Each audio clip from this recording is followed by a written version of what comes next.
Hello everyone, what we have here today is a typical video that you're going to find on Patreon if you're a Patreon member, and also if you're a member here on YouTube. I have two tiers. If you choose the bench only one, you get 2 bench days a week. If you choose the full power one, that's the full 5 days a week videos. So we're going to see here's a full workout from Saturday the 10th, my big heavy shirted workout day. What I do is I take all the footage, I edit it end to end with commentary over top of it. I speed things up, I slow things down, I describe exactly what I'm doing and why. Sometimes there's music, but not always. So we'll roll the clip and we'll show you the entire workout, again, that you will find on members on YouTube and also on Patreon. Got ourselves a new item here. We got a fucking cart now, because Joe, you can see we got some new red plates right there in the middle. He ordered like 6 or 7 new sets of reds to fight the shortage that we have, at least when it comes to Saturdays, because I use all the kilos that we do have. So you got that cool little cart. It sure beats farmers carrying all 26 of them. Yeah, 13 pairs to the bench. So pretty cool. Starting with warm-ups here, got the F8 bench bar. This is one of the 3 that I have. This is the matte black one. I like the shiny one better, but I just grabbed the matte one because like, this one needs some miles on it too. So we decided to use it. We also have a 14-inch pad on the way. I am working with my buddy, old friend, Rick Davis, who owns Edge Fitness.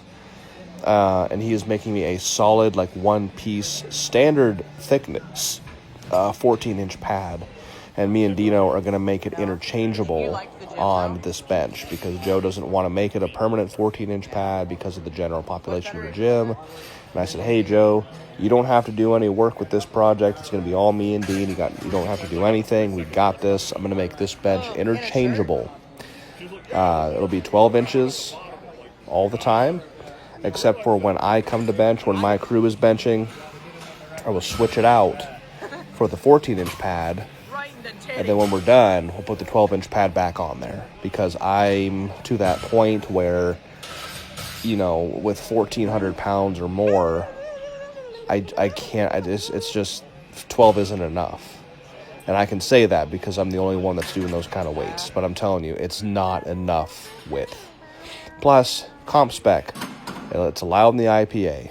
So we're doing that shit. It's on the way right now. He was getting it upholstered early this week. So should be here come time for Wednesday anyway. Doing some slinger work. Single loop slinger work here. Got Paul on the handoff on that one. Thank you, Paul. Got 4 reds, which is around 500 pounds for a nice little triple before moving on. I believe I did one more. No, I went right to my shirt. And I'm not trying to pick on Zach here, but I do want to point out one thing with this video. So as I slow it down and zoom in, when you're handing off to somebody, look at how he's holding it. Watch the bar and the plates, how it's rolling backwards. That's not good. When you're handing off to somebody, don't grab the bar and rotate it backwards. Use a mixed grip. Grab it solid, because what he was doing is he was pronating it, and he was actually rolling the bar in my hand. Now, it's only 700 pounds for a little break-in set, but, like, that's something you really got to pay attention to. So, just wanted to point that out for constructive purposes. First real set in the shirt is a floating set with just under 1,050. Speeding up all the unnecessary setup bullshit here. I got my handoff crew. Awesome. Joe, Dean, and Owen. Here we go. 1,050. Moved really good. I was happy with how far I was getting down. Probably a 2-board, maybe a board and a half. There we go. Pop it up. Boom. Boy, it's moving really, really good. Moved up in weight right away. I wanted to hit some doubles, but something went fucked up on this one. This is 1205. So we'll do another quick setup here. So 1205. You'll notice that I don't. I'm like a quarter of an inch, eighth of an inch away from the board on the first rep. It moves really well, but I'm in position, and it moves really well. Now on the second rep, I go to try to touch the board, but I move out of position to try to touch the board, and watch what happens. Slide. Oop. Had to take that one. This happens from time to time. It was too little weight. It wasn't enough weight to touch the one board in the right position. So I went up in weight to the next well, I tried to be a double again, but something else got fucked up, so I'll show you that here in a second. This is 1265. And feeling really strong today. I haven't benched in 2 weeks, so this is awesome. So we got 1265. We got 11 reds on the bar, I believe it is. 11 or 12. I'm not sure. Anyway, here we go. So I intended this to be a double. Flew up, but then I clipped the rack at the top, so I had to call it a single. So here we go. And I was actually leaning towards the rack, so I was like, God fucking damn it. So we just racked it. Didn't try to fight it. Gonna have Dean squeeze me into this shirt here. He's really good at it. Get a nice wedge in there. Swim really good. This is 1,400 pounds for a top end set. I told them if it moves really well, we'll do it for 2 reps. If not, let's just do it for 1. So there's the weight. Man, that's beautiful. That's a beautiful sight. 1,400 pounds. And look at all that room that's on the bar still for them to hand off. That's how it's supposed to be. That's why we're using kilos. Man, I need a 14-inch pad. God damn it. That's going to be a literal fucking game changer. I've learned these shirts. There's no more learning. It's just time to get stronger and more proficient. I need my 14-inch pad. It's coming. It's on the way. Paul's holding the one board here. He actually starts it tilted. And then watch, he'll slowly tilt it down. He'll slowly flatten it just a little bit. See that? There's a true one board right there. Boom. Handled it pretty well. Again, for not benching in 2 weeks. I'm very happy with that. Dino's on his way out. Thank you, Dino, for all your help. Love you, bud. So now we're doing some accessory work. I did twinge my pec a little bit during that photo shoot in Dallas, which is really stupid. But it's just fact. So my right pec is just a little bit. I got some knots in there because I was doing a photo shoot, like a staged set, but I didn't warm up. Even though it was only 2 plates, I was benching this weight, 2 plates, out at a fucking baseball field, and they just handed me a bar loaded with 2 plates, and I just did like staged photos, like benching it halfway, holding it on my chest. And I've got knots in my pec. So I was doing really light stuff here. And I sped a lot of this up. It's still a long fucking video. And I sped like almost everything up. I'm just trying to get a lot of blood in the pecs. I'm actually working on getting these knots out. They fucking hurt. And that's just a pain in the ass thing you have to deal with every now and again. Just 3 high rep sets on slight incline dumbbell press before moving on to, doing some rear delts. Got to get back to the rear delt game and get more volume on those motherfuckers. Got to get them to grow a little bit. First set I left normal speed, I'm pretty sure, just to talk about it and just get the details out, but the rest of them are sped up, and I just can't believe this is almost an 18-minute video with as much things as I sped up. But I felt really good, man, just coming back, like I said. So I benched 2 weeks ago. I did those 4 sets of 5, ending at 1,050, I think it was, for a set of 5, just floating all the reps and getting that material, getting that shirt to move and open up. And that went well. And then, I knew I wanted to go heavy today with the intention of doing, like I said, heavy ascending weight doubles. But that just didn't quite work out because of varying circumstances. As you're watching these rear delts, I always like to point out that there's almost no scapular movement whatsoever. There's no pinching of the shoulder blades. You can really see where the shirt is deforming right on the back of the shoulder. That's where I'm pinching. I'm pinching with that rear delt. And when you do it right, you can feel that pinch back there. It's like, oh, that's how you activate that motherfucking tiny little underdeveloped muscle. And I definitely wanted to do, get some weight on them. So each set that you watch, each pair, like, left and right arm, I'm adding weight to the cable. So I just increase the weight by 1 plate, and I do that. And I increase it by 1 plate. It went fairly heavy. Started with like sets of 15 to 20, doing those double contractions, like boom, boom, boom, boom. But then I eventually, when the weight got heavier, I just did straight normal reps. But I don't always do rear delts on heavy bench days. But in that endless pursuit to make them bigger and stronger, more resilient, I went ahead and threw them in here.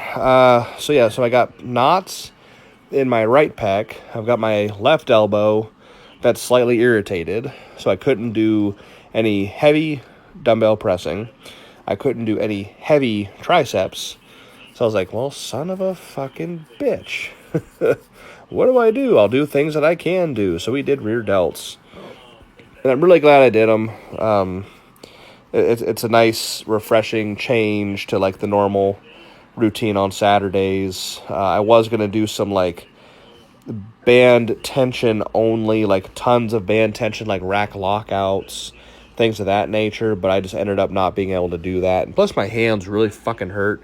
After 1,400 pounds always really pulverizes my palms, especially with the big, thicker F8 bench bars. So yeah, I didn't do anything else barbell related when it came to this workout. So but yeah, dude, just feeling really good, man. I'm excited to see what the next few bench workouts will bring. This last set is a higher rep. This was a drop set. You can see the weight stack is non-existent compared to the other ones. Interesting tricep choice here. I started with tricep extensions facing the machine, and then I twisted, and now I'm doing cross body, and then I face away from the machine, do kind of overhead, overhead extensions. I guess not true overhead, but you get my point. The pulley's going kind of above my head, but I'm extending in front of my body. But again, just changing the angle. So each arm we'll watch here, but I'm facing the machine, just doing normal, just straight down. Then I'll do cross body, and I'll do the dart, throwing the dart type, where I face away from the machine. Just wanted to get a lot of blood and lactic acid back there. That was kind of the point of doing this movement, because I knew I wasn't going to be able to do anything really, really heavy. I'm hoping by Wednesday the left elbow will fuck off and get better. I might reluctantly throw on elbow sleeves, which I have not been using. I've not been relying on elbow sleeves for a very, very long time, because I feel like if you use them too much, it becomes a crutch. And I'm using more weight on my extensions than I ever did with elbow sleeves. So I'm definitely gotten stronger. So you don't take the elbow sleeves off. Don't use them too often. But if you have some sort of like nagging pain, things that just won't heal, and you still want to train, then it's a good way to like add warmth and compression to that area. So that's probably what I'll do. So we'll just have to see what happens. But so I did, three sets per arm with these, it's not really a tri-set per arm. I mean, it kind of is. You're doing 3 different movements all in one continuous set, but sped this last one up for you. Again, I apologize for the really, really long videos. I like to keep them as short as possible in the 10-minute range, just to keep interest. But there's a lot of detail here, and as promised, I want to always include everything that I do from start to finish, every set, every rep, so that's why we're doing that. Next up, still on the pulley, but I switched to 2-arm. Again, I'm just adding volume. Like I said, I've spent the last, year, maybe a little less than a year, learning this new type of equipment. And I've finally learned it. I know what's going on. It's a no-brainer now. I got it. So there is no more, okay, I gotta learn this shirt. I fucking got it. Now I gotta get stronger. Now I have to go back to my basics and just start doing all the shit that I was doing before. I was doing heavy tricep work, and heavy accessory secondary bench movements. So you're gonna see a lot more of this type of workout, like the workout you saw on Wednesday, where I did like 4 tricep movements. I still gotta add in the shoulders and the pecs, and the bamboo bar, and then obviously back days are back days. That's no-brainer, pretty easy. But on tricep at work, I really gotta hammer down. I can't slack anymore. I have to get physically bigger and stronger. So we're getting back to the basics, kind of like when I was in poly, doing poly bench style accessory work. Last set of push downs, kind of did some. You'll see, right here, slow eccentric, fast concentric, slow eccentric. I'll pause the eccentric, I'll pause the concentric, and I'll do in different stoppages. So let's see, once we get there, looks like I'm doing stop motion Here we go. There you go. 1, 2, 3. And then 1, 2, 3. Yeah, this started to burn. 1, 2, 3, 4. 1, 2, 3, 4. Want to talk about a contraction that burns like shit? There you go. Try that. Especially at the end, towards the end of your sets and end of your workout. Went back to the slight incline here, doing some extensions. Again, not heavy, just getting a lot of blood into the triceps and into the elbow, since that's where I'm having the nagging pain in the ass pain. And Joe's doing some work there with some tricep work as well. Doing some kind of like rollbacks with his axle bar. So I did one set of just my hybrid extensions, which is what you're watching right here. Then I switched to Tate presses. I think they should be called Tate extensions, but it's labeled the Tate press. And then I'll switch again to the actual like roll back, like actually rolling the dumbbells back. Again, just trying to get lots of blood into the triceps and into the elbow, lactic acid buildup, things of that nature. But yeah, doing really well here. I'm feeling very strong, very confident, and I just have to be consistent now. You know, yeah, we went to Dallas. That was a last-minute decision thing, but now it's time to train and get fucking serious. And we have to. I can't falter. Nothing can go wrong. I have to be consistent and strong and confident all the way until February. So it's time to. And I think having that new bench pad is going to just absolutely skyrocket my training to the next level, because I've been fucking around these 12-inch pads for my entire fucking career, and now that the 14-inch pads are legal, it's on, man. It is on. It's not just a training tool anymore. You know, a 14-inch pad has always been reserved for training. Now it's competition legal. So, and we're gonna have them in February. So I got no excuses. So here we go. I got the good bars, I got the good crew, I got my kilos, I got my support. Now I'm going to have a 14-inch pad. What else could I want? 1,400-pound bench. This is the end of the video. Doing some arm-supported dumbbell kickbacks. Very, very strict way to do tricep dumbbell kickbacks. And also a movement in which there is no stress on the elbow. Like unlike every other type of extension out there, there's no stress on the elbow, so that's also perfect for my situation. Great workout today. I'm very, very happy with the way it went. Had a couple of fuck-ups, but we came back and corrected things and ended up with a big 1,400-pound bench, one board anyway, after 2 weeks off. That is going to do it, guys. That's what a full workout looks like from end to end with me, how I do my editing and the commentary over top of it. That is what you're going to find if you join Patreon or if you join the YouTube members. Again, on YouTube you have two options: the bench only, which gives you both bench days, Wednesdays and Saturdays, or the full power option. Not that I'm doing full power, but it shows you all 5 days a week of my training. Thank you all for watching the video. Hope you enjoyed it, and we will see you next time.